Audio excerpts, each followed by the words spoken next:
Bismillahirrahmanirrahim. Assalamualaikum warahmatullahi wabarakatuh. Apa kabar Ananda di rumah? Bertemu lagi dengan pembelajaran bahasa Indonesia. Ya, hari ini kita akan mempelajari bab baru, yaitu tentang cerita fabel. Ya, sekarang kita akan belajar mengenai cerita fabel.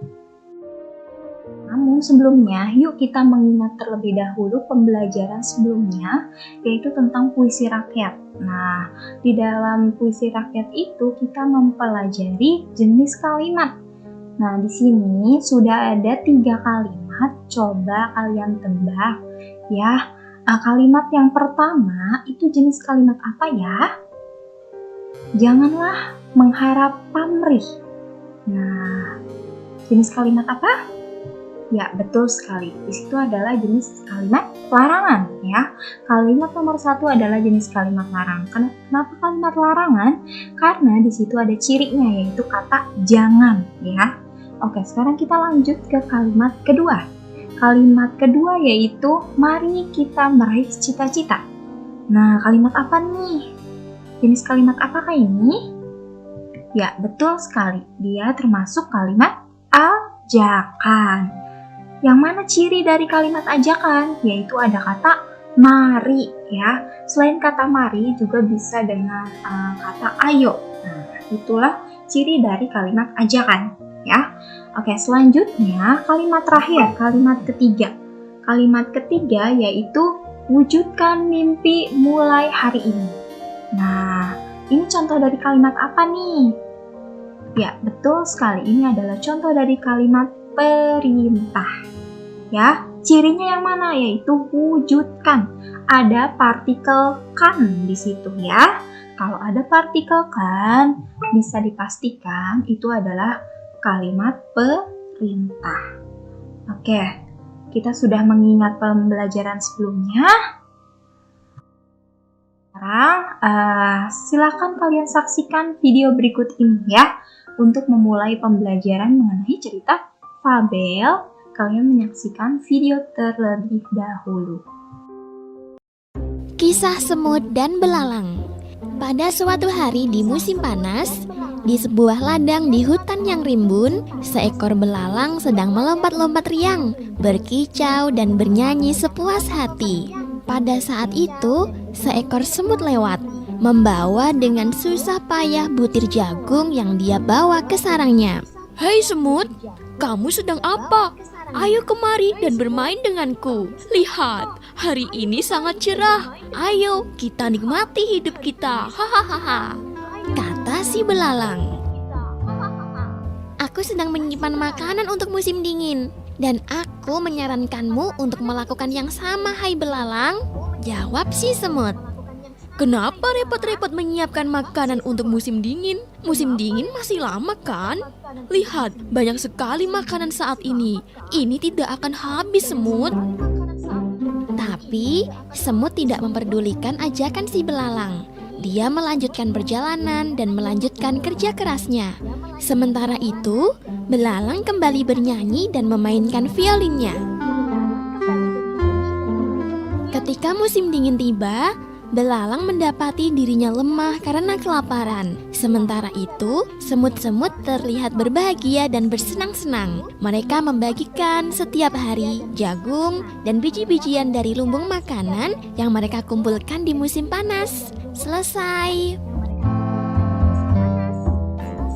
Hai adik-adiknya Yuta. Kisah semut dan belalang ini mengajarkan agar kita selalu bekerja keras untuk mendapatkan kesuksesan di masa yang akan datang loh. Menabung untuk sesuatu yang kita inginkan di masa yang akan datang adalah sesuatu hal yang baik. Nah, pesan Yuta lainnya, kamu jangan terlena dengan keadaanmu saat ini. Bisa jadi saat ini kamu bahagia dan punya segalanya, tapi kamu tidak tahu kan apa yang terjadi di masa depan. Masa depan yang sukses dan bahagia akan kamu raih kalau kamu bekerja keras. Terima kasih. Salam Yuta.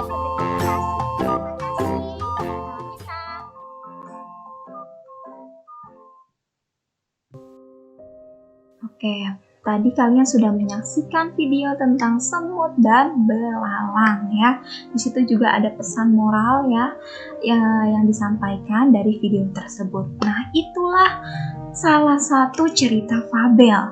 Nah, jadi cerita fabel atau biasa disebut dengan fabel adalah cerita pendek berupa dongeng.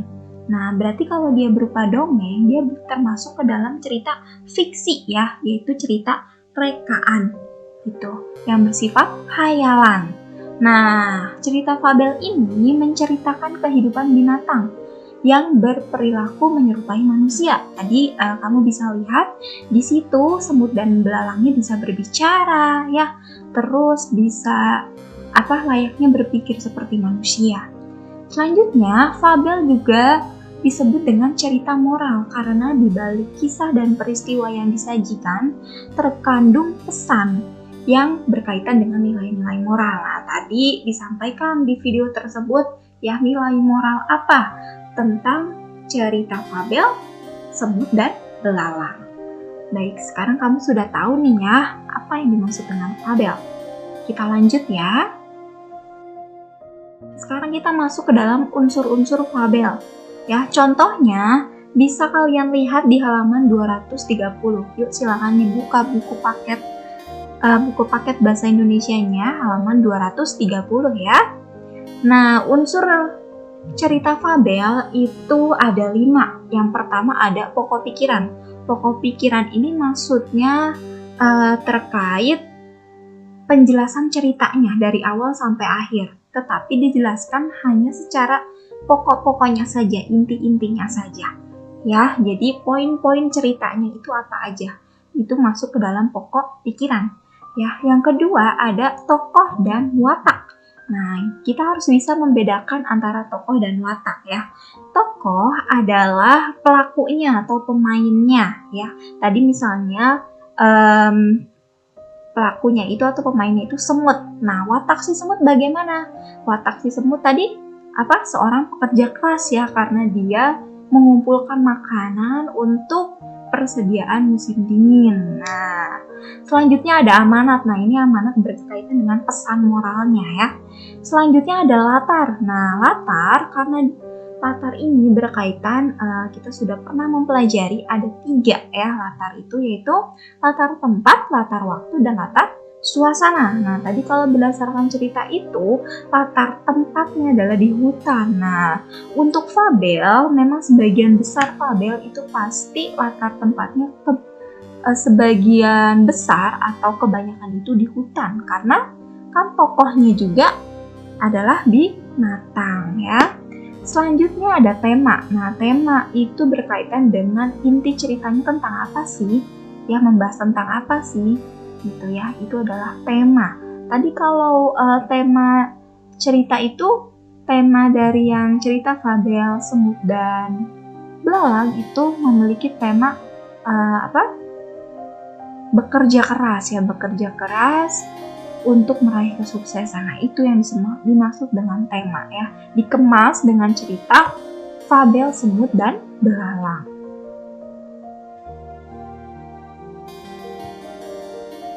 Baiklah, sekarang kita akan bahas struktur fabel ya. Struktur fabel contohnya bisa kamu lihat di buku halaman 236. Ya, silakan dibuka dulu halaman 236. Nah, struktur fabel ada 4. Yang pertama ada orientasi. Orientasi ini berkaitan dengan pengenalan tokoh dan tempat terjadinya cerita. Nah, itu orientasi. Sedangkan komplikasi berisi mengenai pengenalan masalah ya, hingga terjadinya konflik dan klimaks dalam cerita. Nah, ini yang membedakan orientasi dan komplikasi. Kalau orientasi adalah pengenalan tokoh dan tempat di dalam cerita tersebut. Sedangkan kalau komplikasi adalah pengenalan masalahnya ya, hingga terjadinya konflik dan klimaks dalam cerita. Selanjutnya ada resolusi. Resolusi adalah konflik yang sudah memuncak mulai masuk ke tahap penyelesaian. Itu adalah struktur resolusi. Lalu ada struktur koda. Nah, struktur koda ini adalah bagian penutup cerita yang berisi pesan moral dalam cerita fabel tersebut. Nah, dalam koda ini atau struktur koda ini dijelaskanlah pesan moralnya ya, yang bisa kita ambil di dalam cerita fabel tersebut. Oke, selanjutnya kita masuk ke unsur-unsur kebahasaan fabel. Ya, kalau ada struktur pasti ada unsur kebahasaan. Ya, unsur kebahasaan yang pertama ada kata sifat atau kita sudah mengenal dengan adjektiva. Ya, yaitu kata yang dipakai untuk mengungkapkan sifat atau keadaan orang, benda, dan binatang. Nah, itu adalah kata sifat. Ya, contohnya apa saja kata sifat? Contohnya ada kata cerdik. Nah, ini kata sifat ya, kecil. Ya. Lalu ada kata sombong. Nah, ini kata sifat. Pandai, tinggi, sebaik-baiknya, indah, ramai, cepat, salah. Nah, ini adalah contoh-contoh kata sifat. Ya. Sebenarnya masih banyak. Nah, tapi ini Ustazah memberikan beberapa contoh kata-kata sifat yang Ustazah temukan di buku. Nah, tadi kita sudah bahas kata sifat. Di sini ada yang dinamakan kata keterangan. Kata keterangan kalau di cerita fabel dibagi menjadi dua, yaitu keterangan waktu dan keterangan tempat. Contoh keterangan waktu yaitu keesokan harinya. Kata keesokan harinya. Lalu keterangan tempat contohnya kata di hutan. Ya, ini adalah contoh kata keterangan. Baiklah, selanjutnya selain ada kata sifat, kata keterangan, ada juga yang dimaksud dengan kata kerja atau verba. Kita sudah mengenal ini ya. Contoh, kata menghindari, membuat, diterjang, kata datang. Nah, itu adalah contoh verba atau kata kerja. Selanjutnya ada yang dinamakan dengan kalimat langsung. Nah, di unsur kebahasaan cerita fabel, ada yang dimaksud dengan ini, kalimat langsung. Kalimat langsung ditandai dengan tanda petik. Ya, contoh, kayaknya kamu sedang kesulitan ya semut. Nah, ini biasanya kalimat langsung itu ada tanda petik yang menandakan percakapan ya. Percakapan antara tokoh satu dengan tokoh yang lainnya. Oke, selanjutnya yuk kita asah kemampuan berpikir kritis. Ya, Ustazah sudah menyiapkan 4 soal sebagai latihan soal untuk meningkatkan kemampuan berpikir kritis kita. Ya, latihan soal pertama. Di sini ada sebuah teks fabel. Kura-kura lalu meminta bantuan kepada monyet. Maukah kau membantuku memetik buah pisang ini? Tanya kura-kura. Aku bersedia. Tetapi buah pisang itu nanti dibagi 2. Jawab monyet. Baik, jawab kura-kura. Monyet lalu memanjat pohon pisang kura-kura.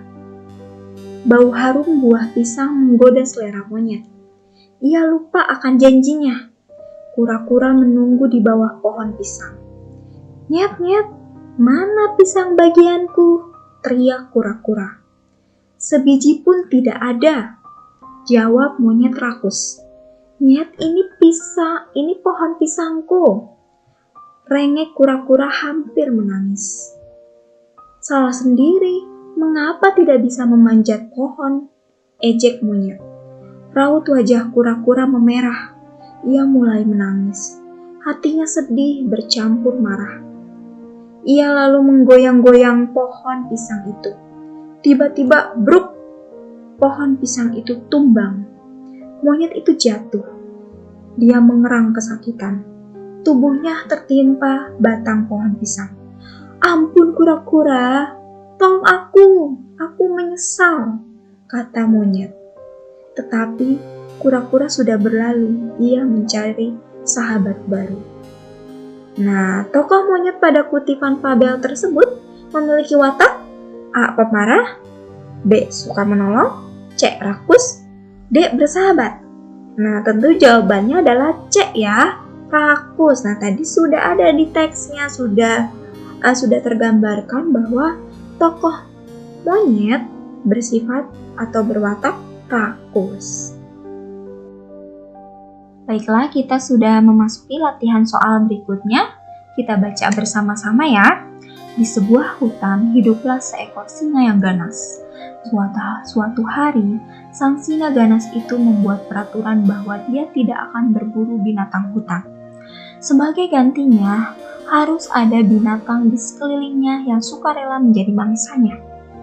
Pada hari pertama setelah peraturan itu diberlakukan, datanglah seekor kelinci. Sambil terengah-engah, kelinci itu meminta maaf kepada sang singa yang ganas itu. "Maaf sang raja, saya datang terlambat. Ada singa lain yang tadi memburu saya," kata si kelinci. Kemudian, singa yang ganas itu mengangguk-anggukkan kepala dan langsung menyahut, "Mana singa yang mengejarmu? Akan kuhabisi dia sekarang juga." "Ya sang raja, dia ada di dalam sumur itu." Akhirnya, binatang-binatang itu menjadi lega. Berkat kecerdikan kelinci, sang singa yang ganas itu masuk ke dalam sumur dan tidak lagi menjadi pemangsa di hutan. Nah, pertanyaannya, dari teks fabel di atas, ringkasan teks fabel yang tepat adalah, ya silakan dibaca, A, B, C, atau D. Ya, jawaban yang paling tepat adalah yang A. Kelinci mengalahkan singa yang malas mencari mangsa karena singa bisa ditipu oleh kecerdikan kelinci. Oke, soal berikutnya. Nah, soal berikutnya teksnya masih sama, tetapi di sini pertanyaannya yang beda ya, yaitu pertanyaannya kutipan teks cerita bernomor 1 tersebut termasuk ke dalam struktur teks fabel pada bagian A. Orientasi, B. Komplikasi, C. Resolusi, atau D. Koda. Nah, tadi kita sudah belajar struktur fabel. Nah, kira-kira jawabannya A, B, C, atau D untuk kalimat bernomor 1. Oke, betul ya, jawabannya adalah A. Orientasi. Hal terakhir, kalimat berikut ini yang menggunakan kata sifat adalah: si kupu-kupu menolong si semut yang terjebak di lumpur hidup. B. Ia adalah seekor burung hantu yang sombong. C. Si semut menyesali perbuatannya dan mau bertobat. Atau D. Serigala mengamuk dan membuat seluruh penghuni hutan takut. Jawabannya apa? A, B, C, atau D? Ya, betul sekali ya, jawabannya adalah B. Kenapa? Di situ ada kata sombong. Sombong adalah termasuk kata sifat. Alhamdulillahirrabbilalamin, terima kasih telah menyaksikan video ini. Semoga video ini bermanfaat untuk kamu lebih mudah mempelajari mengenai materi cerita fabel dan latihan soal tentang cerita fabel. Nah, di sini ada satu bait syair, yaitu semoga satu bait syair ini bisa memotivasi kita semua ya. Belajar haruslah semangat, rajin, tekun, serta giat, agar ilmu mudah didapat, masa depan semakin dekat. Oke, terima kasih, semoga bermanfaat, kurang lebihnya mohon maaf. Assalamualaikum warahmatullahi wabarakatuh.